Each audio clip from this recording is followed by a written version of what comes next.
Bonjour Alain Bergogneau. Bonjour. Le PS a donc acté hier soir le principe de la vente de son siège historique de la rue de Solferino. Est-ce que c'est aussi le symbole de la fin du PS ? Non, parce que le Parti socialiste, depuis, on peut dire sa naissance, depuis 1905, a changé 7 fois de siège dans Paris et François Mitterrand 3 fois. Donc, disons que c'est la fin d'un cycle, après les défaites électorales du printemps. Mais c'est une autre histoire qui commence et dont personne ne connaît l'issue. Alors, les dirigeants du parti hier soir parlaient d'une décision inéluctable, compte tenu, vous l'avez dit, de l'état des finances. Est-ce qu'il y a vraiment urgence à vendre ? On a l'impression quand même qu'il faut liquider le passé très vite. Non, je pense que c'est pas le liquider le passé. Si j'ose dire, c'est liquider le passif. C'est-à-dire le passif du déficit financier, puisque vous savez que les partis politiques aujourd'hui sont largement financés par l'État, selon les résultats aux élections législatives, au nombre de voix. Et là, on passe entre 2012 et prochain budget 2018 de 20 millions d'euros à 7 millions d'euros. Donc, vous faites le calcul, sur 5 ans, 100 millions de déficit. Donc, à partir de ce moment-là, le choix est simple. Soit on privilégie l'action politique. Or, un parti, c'est quand même pour agir, pour parler, pour diffuser, préparer des élections. Soit le maintien dans des lieux. Donc, la priorité a été donnée à l'action. Néanmoins, vous auriez pu choisir de faire une hypothèque sur justement la rue de Solferino. Ça a été fait en 95. Non, en 93. Mais ce n'était pas suffisant. Parce que je vous ai donné les chiffres, 100 millions de déficit, ce n'était pas suffisant. Et donc le choix qui a été fait quand même très, très largement, c'est le choix de l'action. Et puis, il ne faut pas oublier que le parti, ce n'est pas qu'un siège parisien. C'est des fédérations, c'est des lieux dans les départements. Et ce qui est vraiment prioritaire, c'est pouvoir aider l'implantation locale, départementale, et qui est souvent à reconstruire. Donc tout ne se symbolise pas sur un seul siège parisien. Est-ce qu'il faut vérifier les comptes pour être certain que cette décision est inéluctable ? On a entendu certains dirigeants du parti ce matin demander cela, une vérification des comptes. Les comptes, je pense tout le monde, il y a une commission des comptes, donc c'est transparent, tout le monde les connaîtra. Mais le point essentiel, c'est qu'il y a un déficit majeur pour les 5 ans à venir, et puis il y avait déjà eu pour la campagne présidentielle, et puis pour le financement du parti, des emprunts. Donc on ne peut pas laisser monter la dette et reculer les décisions de mois en mois et d'année en année, parce que le passif serait encore plus important.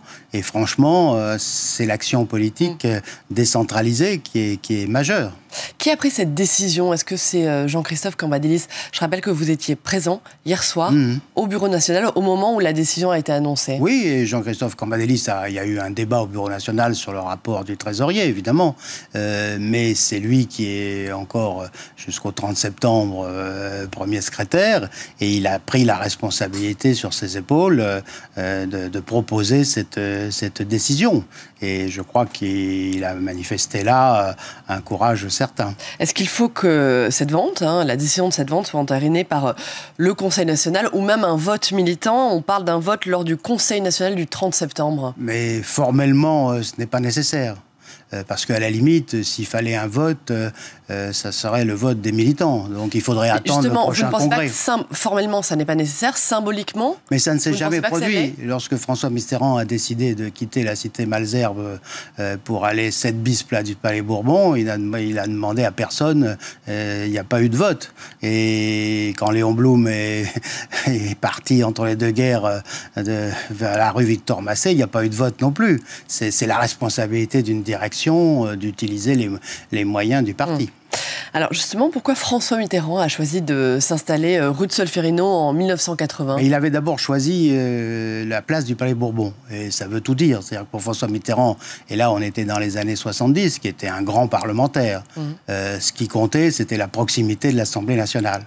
Et il était là à 150 mètres de l'hémicycle de l'Assemblée nationale. Et pour lui, c'était le lieu du pouvoir pour un parti qui était, avant 1981, un parti d'opposition. Donc, voilà, François Mitterrand disait il faut être proche des lieux de pouvoir, car nous avons vocation à être un parti de gouvernement. Bien sûr, il y avait aussi cette volonté de montrer que le Parti socialiste était là. Et puis en plus, c'était évidemment extrêmement commode pour les élus et les députés qui sont quand même majoritaires dans la direction, pour pouvoir en 5 minutes être à l'Assemblée, voter, revenir. Donc c'est une commodité politique.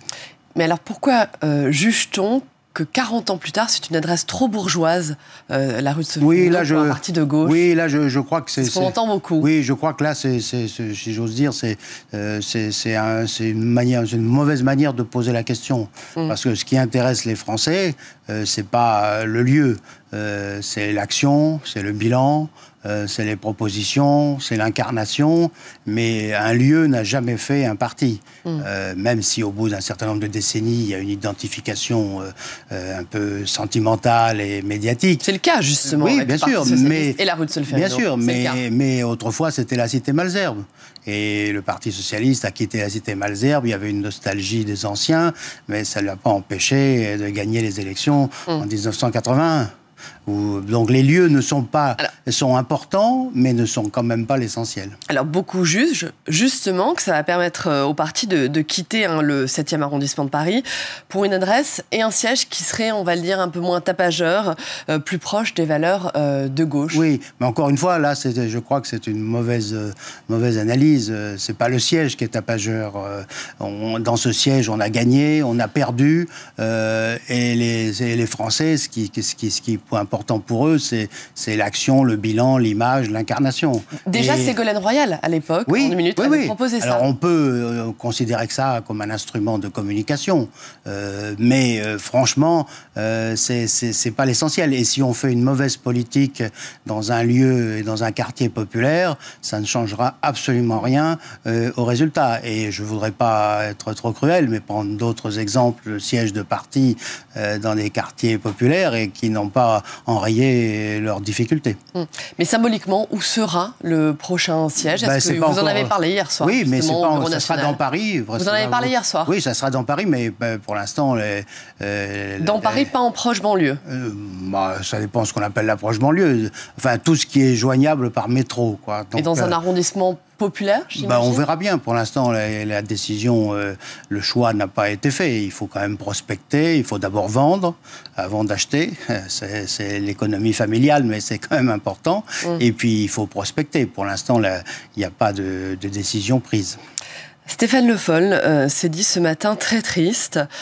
Est-ce que vous trouvez que la décision n'est pas à la hauteur de l'ambition de la reconstruction du parti, puisque c'est précisément là où en est le PS aujourd'hui? Il y a deux éléments. La tristesse, tout le monde la partage, parce que c'est le symbole d'un échec politique, d'un échec électoral. Et en même temps, la reconstruction, c'est d'abord l'action. C'est pas les pierres, aussi belles et aussi attachantes soient-elles, ne font pas l'action. Et ce qui compte pour un parti, c'est de pouvoir agir, c'est de pouvoir parler, c'est de pouvoir diffuser, de soutenir ses fédérations, ses sections. Donc Stéphane Le Foll, qui est un militant aguerri, sait très bien que ce qui compte, c'est l'action.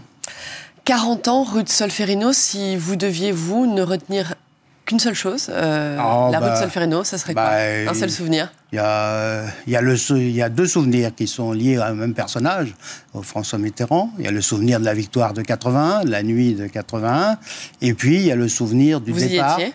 Non, j'étais un peu jeune, mais là, en second, le souvenir du départ de François Mitterrand en 1995, lorsqu'il a quitté l'Élysée, il est venu à Solferino et alors c'était un homme malade, et comme il l'avait dit, c'était la fin de sa vie politique, mais aussi la fin de sa vie, et c'était un moment très émouvant. Très bien. Merci beaucoup. Merci Alain Bergouni d'avoir répondu à nos questions. Merci. Merci.